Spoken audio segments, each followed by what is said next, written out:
তারা বলছে যে আমি বললাম যে স্যার আপনারা এটা ইনকোয়ারি করেন, বা তখন ওই তারা কইতেছে যে জিওসি কমান্ডার চায় না বা সেনাপ্রধানও চায় না এটা বিচার হোক। আমরা কই যাব একথা বলি। আচ্ছা, মানে পুলিশ বা আইন শৃঙ্খলা বাহিনী সেটা করতে পারে নাই, বাট আপনি আপনি তো এই বিচারের জন্য সবসময় তৎপর ছিলেন, আপনি চেয়েছেন বিচারটা হোক, কিন্তু আপনার এই তৎপরতা দেখে সেনাবাহিনী থেকে বা কোনো বিশেষ গোয়েন্দা সংস্থা থেকে কি কখনো আপনাকে কোনো থ্রেট করা হতো? হ্যাঁ করছে, করছে, করছে, এখনো করে। এই যে আমি 6 তারিখ কুমিল্লা গেছি, আমি যে 6 তারিখ কুমিল্লা গেছি, আমি তো বলছি এটা যে এখনো কি ওই ইয়া রয়ে গেছে নাকি আগের মতন। এই কারণ আমি তো কুমিল্লা 6 তারিখ গেছি, এখনো গোয়েন্দার লোক ছিল। আমি আশ্চর্য হয়ে যাই, আমি বলছি এটা যে গোয়েন্দার লোক থাকবে কেন আমার সাথে। আর এই যখন এই যে পিপিআই আছে, পিপিআই এর অফিসার, উনিও কয় তারা আসতে পারে, আমি কই না তারা আসবে না। তারা আসবে কেন আমার কাছে? মানে আপনার কাছে আসছে বলতে কি, মানে আপনি কিভাবে বুঝলেন যে এটা গোয়েন্দা সংস্থার লোক? না আমি দেখছি তারা হাঁটতেছে, আমার লগে লগে পিছিয়ে পিছিয়ে হাঁটতেছে, তার সাথে কথা বলতেছে, হাসতেছে, কথা বলতেছে। আবার দেখলাম কি একটা কাগজ দিল কোটের ভিতরে, যেটা সত্য কথা আমি দেখছি।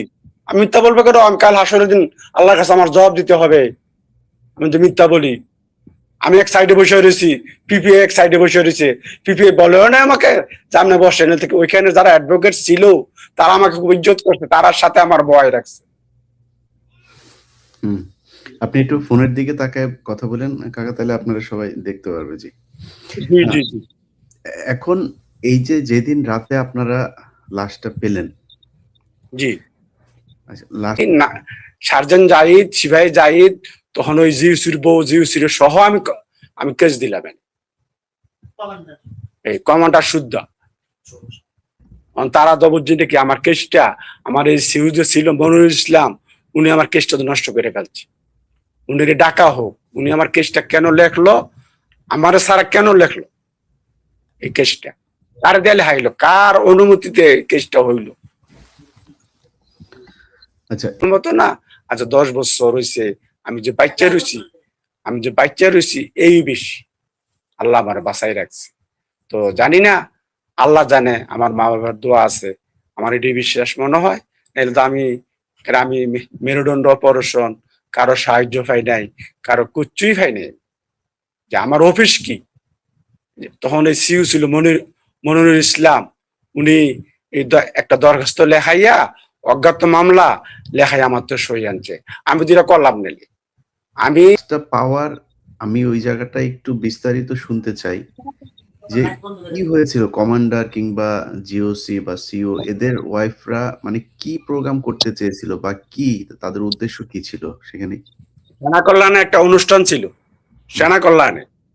এই অনুষ্ঠানটা করতে গিয়ে আমার সোহাগে জাহান তনু ওইখানে যাইতে নারাজ। কি অনুষ্ঠান, কি অনুষ্ঠান? তাদের একটা অনুষ্ঠান হয়েছিল, একটা ফাংশন হয়েছিল, সাংস্কৃতিক অনুষ্ঠান? হ্যাঁ হ্যাঁ সাংস্কৃতিক অনুষ্ঠান ছিল। ওইখানে যাইতেছে অনিয়া করাতে, বুঝলি না যাওয়াতে, ওর ইচ্ছা হইলো কুমিল্লা ভিক্টোরিয়া কলেজ। আমারে বলছে সে, বাবা আমার ইচ্ছা হইলো কুমিল্লা ভিক্টোরিয়া কলেজ, আমিও ওইখানে লেখাপড়া করি, ওইখানে আমার যা করার ওইখানে করলে আমার জন্য সুবিধা। এই আর তারা চাইছিল যে সে কুমিল্লা ভিক্টোরিয়া কলেজে না যাক, আমরা যেটা কইছি এইটা শুনুক, এইটা শুনতে চাই নাই।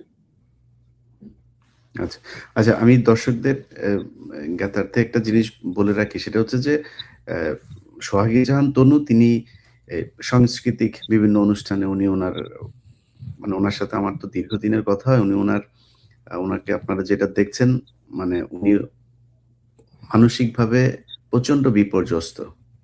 উনার সবচাইতে বেশি আদরের মেয়ে ছিল হচ্ছে সোহাগী জাহান তনু, এবং সোহাগী জাহান তনু যখন মারা যায় তখনও তার বয়স একেবারে কমও না, 19 বছর বয়স হয়েছিল না কাকা?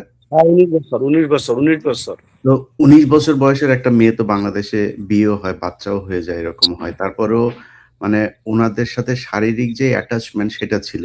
কাকাকে সবসময় বাইরে বাইরে বের হতে গেলে চুমু খাইতো।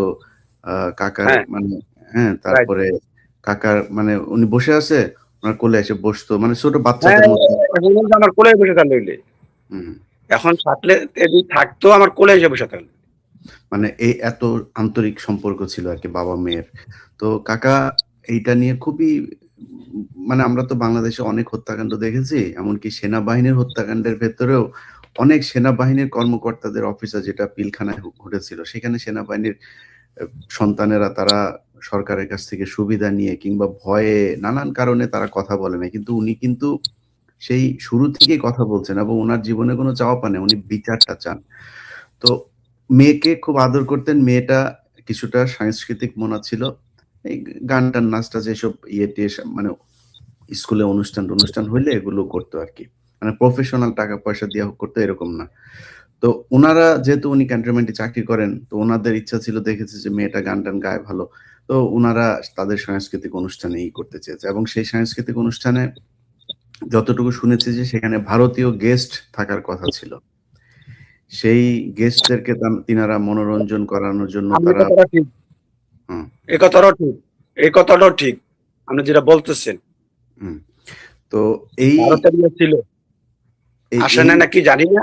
এটা জি, আমি উনাদের এই ঘটনাটার সাথে জড়িত কয়েকটা পক্ষের সাথে তো যে কারণে আমি অনেকগুলো বিষয় যা শুনেছি সেই কথাগুলো বলছি আপনাদেরকে। তো সেইখানে সেই অনুষ্ঠানে যেহেতু করে নাই, উনি সেনাবাহিনীর একজন মেজর জেনারেলের বউ, উনি বিশাল দাপট উনার। তো উনার কথা শুনে নাই, এটা উনার খুব ইগোতে লাগছে যে এটার কারণেই সে তাকে টার্গেট করে যে এরে মেরে ফেলতে হবে এবং সেই হত্যাকাণ্ডের কত বীভৎস ছিল দেখেন, একজন মানুষকে আ বিষ খাইয়ে মেরে ফেলা যায়। একজন মানুষকে ধরে গলা চেপে বালিশ চাপা দিয়ে মেরে ফেলা যায়। আমি তনুর একটু কথা বলি আনতে। এই যে সিআইডি জালাল, হুম, সিআইডি জালাল বলছে যে তারে বিষ খাওয়াইয়া হত্যা করছে। এমন একটা মেডিসিন এটা বাংলাদেশে নাই। এটা বিদেশ থেকে আনছে, তারা আনার পর এটা তারা মারছে। এটা সিআইডি জালাল বলছে। কিন্তু সেই হত্যাকাণ্ডের পরে তনুর মাথার চুলের একটু অংশ চুল কাটা মাংস হয়েছে। সহ জি? চুল কাটিয়ে লেছে, চুল কাটিয়ে ফেলছে, পুরো চুল কেটে ফেলছে, মাথাও কাটিয়ে সেই ফেলছে। হ্যাঁ, সেই চুল, মাথার চামড়া বিভিন্ন জায়গায় ছড়িয়ে ছিটিয়ে পড়েছিল সেখানে। তো কত বীভৎস হইতে পারে ওরা এবং আপনারা আমি যতটুকু জানি যে তৎকালীন সিআইডি, পুলিশের সিআইডি বিভাগ আপনাদের এই মামলাটা নিয়ে কাজ করতে চেয়েছিল। সিআইডির কর্মকর্তারা কি আপনাদের সাথে কখনো কথা হয়েছে? তারা কি বলতো? মানে তারা তো সেনাবাহিনীর বেশ কয়েকজনের তালিকাও করেছিল যাদের জিজ্ঞাসাবাদ করতে চেয়েছিল, ডিএনএ টেস্ট করতে চেয়েছিল। ওই সময়ে মানে তারা এই কাজগুলো করতে পারে নাই কেন? এই ধরনের কোনো কথাবার্তা আপনি তাদের কাছ থেকে শুনেছেন? তারা বলছে যে দেয় নাই, তদন্ত করতে জিওসি দেয় নাই, কমান্ডার দেয় নাই। তারা বলছে এটা। মানে কি বলেছিল? মানে জিওসি কমান্ডার তারা কি বলেছিল তাদেরকে?